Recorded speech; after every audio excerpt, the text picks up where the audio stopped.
All right, let's jump right in. The 2026 conflict between the United States and Iran, it was absolutely one of the most defining, not to mention disruptive confrontations of that entire decade. Welcome to today's explainer. We're going to break down the whole shebang, the origins, the key military operations, and of course, the massive global fallout of this war. Now, before we really get into the weeds, I want to make our approach here super clear. As the source material points out, this analysis is strictly for educational and informational purposes, drawing directly on publicly available reporting. Our main goal for this explainer is to just neutrally look at the events and the multiple perspectives presented, without taking any political sides. We just want to understand the strategic decisions that actually shaped this historical event. To unpack all of this, we're going to cover 5 main areas. 1. Origins of the conflict. 2. Key military operations. 3. The Strait and oil. 4. Alliances and humanitarian impact. And 5. Diplomacy and lessons learned. Let's kick things off with Section 1, Origins of the Conflict. So, the road to war definitely wasn't sudden. It didn't just happen overnight.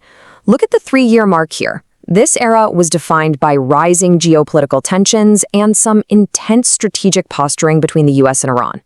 Fast forward to the 6-month mark, and we saw this really sharp escalation in regional security threats. It basically turned the whole environment into a powder keg, leading straight into the definitive trigger in 2026. Moving right along to Section 2, Key Military Operations. When we look at the core engagements mapped out here, there is this undeniable link between the theater of operation, the key battles, and the overarching strategy. For instance, in the Strait of Hormuz, those naval clashes were the direct result of deliberate blockade tactics. Meanwhile, up in the airspace, the intense aerial dogfights we saw were driven by the strategic need to establish total air superiority. You can literally trace how a decision made in a war room directly translated to these engagements on the ground, or, in the air and sea. That takes us to Section 3, the Strait and oil. Which brings us to a really vital question. How exactly did a localized conflict disrupt global energy markets so severely? How did it spread so fast? Well, the 2026 conflict severely threatened the Strait of Hormuz. Because this absolutely vital choke point was compromised by military operations, it triggered massive, immediate disruptions across global oil markets. To put it simply, it sent massive economic shockwaves rippling down everyday supply chains all over the world. Let's look at Section 4, Alliances and Humanitarian Impact. Now, the geopolitical landscape fractured into 2 very distinct ways. Neighboring regional allies immediately scrambled to solidify localized security pacts for border defense. They were right next door, right? In contrast, the broader international community reacted by focusing on diplomatic interventions to prevent a wider global war. It's actually really fascinating to see how proximity to the conflict completely dictated a nation's response strategy. But beyond the shifting borders and the economic fallout, any objective analysis absolutely must recognize the heavy human toll.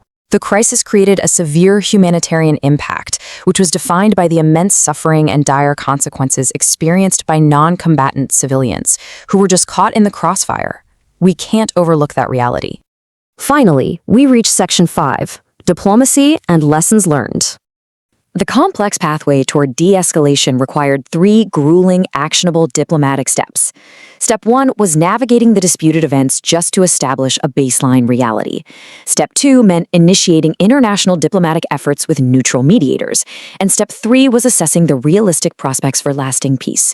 Stopping a war isn't just a simple handshake. It is a highly structured, difficult process. So, what did the world actually learn from this? 4 core takeaways really emerged. First, the undeniable fragility of regional security. Second, the extreme global vulnerability of our energy choke points. Third, the heavy, tragic cost of humanitarian crises. And finally, the absolute necessity of international diplomacy. Given everything we've mapped out today, the fragile security, the economic vulnerabilities, the massive human cost, what are the realistic prospects for lasting peace in the Middle East? I want to leave you with that thought and encourage you to reflect on how the strategic decisions of 2026 will continue to shape our global future. Thank you so much for joining me for this explainer.